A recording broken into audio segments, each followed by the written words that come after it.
1999년 1월에 일어난 카타지나 조아다 사건은 인간이 얼마나 잔인해질 수 있는지를 적나라하게 보여주기도 하는데요. 이 사건은 당시에 막다른 골목에 부딪혔지만 20년 동안이나 포기하지 않은 수사관들 덕분에 늦게나마 범인을 잡을 수가 있었습니다. 23살 여성인 카타지나 조아다는 1998년 크라쿠프의 한 대학의 종교학부에서 공부를 막 시작하고 있었습니다.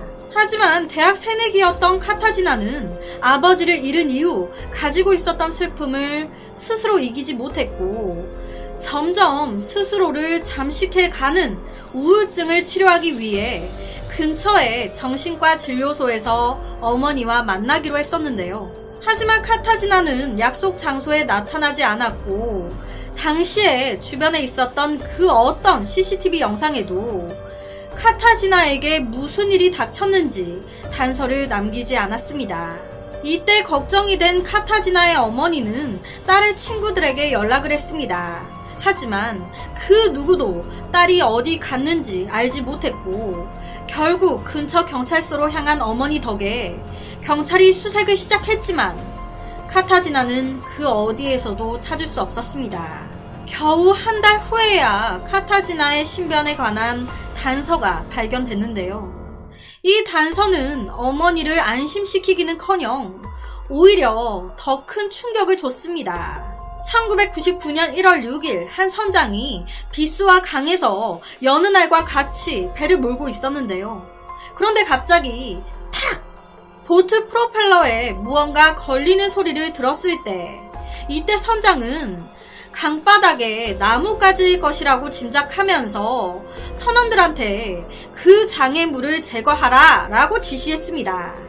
하지만 선원들이 배 밑에 빗장을 제거하자마자 엄청난 악취가 주변을 압도했는데요. 옆에가 실제 당시 그 보트 프로펠러예요. 프로펠러를 감싸고 있던 그 고무처럼 창백한 색에 통통 부어있던 물질. 이게 뭐야?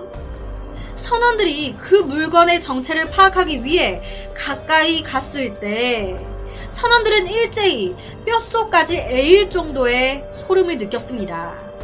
그 물건의 정체는 형체를 알 수 없는 물체에 달려있던 사람의 귀였습니다. 이 사건이 일어난 며칠 후 경찰이 강을 샅샅이 수색하자 카타지나의 오른쪽 다리와 다른 신체 부위들이 발견됐습니다. 하지만 딱 거기까지. 카타지나의 모든 신체 부위를 발견하진 못했어요. 폴란드 경찰은 곧바로 수사관들을 소환했습니다. 사건의 전말을 밝혀내겠다는 수사 당국의 강력한 의지를 보여준 건데요. 덕분에 카타지나가 살해되기 전에 무자비한 고문을 당했고 산채로 피부 가죽이 벗겨졌다는 것을 밝혔습니다. 그러니까 앞서 제가 그랬잖아요. 선원들이 형체를 알 수 없는 물체에 달려있던 사람의 귀를 발견했다고. 그 형체를 알 수 없는 물체가 카타지나의 피부였던 거예요. 피부, 가죽. 도대체 어떤 생각을 가지고 살아야, 어떤 생각을 가져야 인간으로서 이런 짓을 벌일 수 있는 걸까요? 카타지나의 가죽은 왼쪽 귀까지 깔끔하게 절단돼 있었습니다. 이게 이제 그 발견된 그 부위 그림인데요. 이게 실제 사진이 있어요. 그런데 너무 자극적이어서 제가 안 가지고 왔습니다. 진짜 말 그대로예요. 사람 피부, 가죽만 발견됐습니다. 사람 피부만 다 발라져가지고 발견됐어요. 옆에 모양 그대로 가죽만. 검시관은 당시 카타지나의 유해가 약 2주에서 3주 동안 물 속에 있었다고 판단했습니다. 수사관들은 가죽이라는 암호명을 사건에 붙이고 가능한 모든 단서를 찾아냈습니다. 당시 수사 과정에 대해 폴란드 대중들에게 알려진 것은 많지 않았어요. 하지만 이 사건은 약 1년 동안이나 폴란드 경찰 당국의 집중 조명을 받았습니다. 너무 잔인하니까 결국 더 이상 진전이 없었던 이 사건은 1년 후에 공식적으로는 종결됐지만 전담 수사팀은 잠재적인 단서를 찾기 위해 계속해서 눈과 귀를 기울였습니다. 그 덕분에 카타지나가 살해된 지 18년 후인 2017년 10월 드디어 살인자를 체포할 수가 있었는데요. 포기하지 않았던 수사관들 덕분에 한 대학교의 3D 전문 연구소에서 카타지나에게 어떠한 폭행이 어떻게 이루어졌는지 시뮬레이션을 만들 수 있었고, 이 덕분에 연방수사당국은 살인자에 대한 심리 프로파일을 만들 수 있었습니다. 또한 수사팀은 코임브라 대학의 한 법의학 교수에게 자문을 구했는데요. 국제적으로 위상이 있었던 전문가로부터 받은 도움 덕에 살인자는 무술에 능했을 가능성이 높다라는 가설이 세워졌는데, 이 사실이 대중에 알려질 경우 수사에 방해가 될 수 있었기 때문에 이 사실은 공개되진 않았습니다. 그만큼 이 당국이 수사에 얼마나 진심이었는지, 이 범인놈을 얼마나 애타게 찾고 있었는지 보여지는 부분이죠. 그 조사 보고서에 따르면 23살이었던 여학생은 먼저 구타를 당한 후 목과 겨드랑이, 사타구니를 칼로 베었고 이로 인한 과다출혈로 사망했습니다. 희생자는 아마 자기 피부 가죽이 벗겨질 때 살아있었을 겁니다. 와이씨. 오른쪽 다리는 1998년 12월 7일에서 14일까지 쇠사슬로 무언가에 묶여 있었을 겁니다. 희생자가 죽기 전에 범인은 희생자에게 어떤 약을 줬던 것 같습니다. 가죽으로 봤을 때 찔린 상처, 베인 상처, 그리고 열상 또한 발견됐습니다. 그리고 희생자는 죽기 전에 범인에게 성적으로 학대를 받은 걸로 보입니다. 결국 끈질긴 노력 끝에 경찰은 2017년 10월 4일 크라쿠프의 키즈미에즈 지역에 살고 있던 52세의 로버트 얀체프스키를 체포하며 10년 넘게 미제 사건으로 남아있던 카타지나 살인사건을 해결했습니다.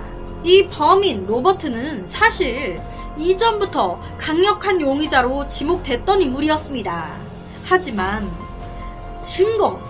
살인의 결정적인 증거나 증인이 없었어요. 그래서 잡아넣지 못하고 있었던 거예요.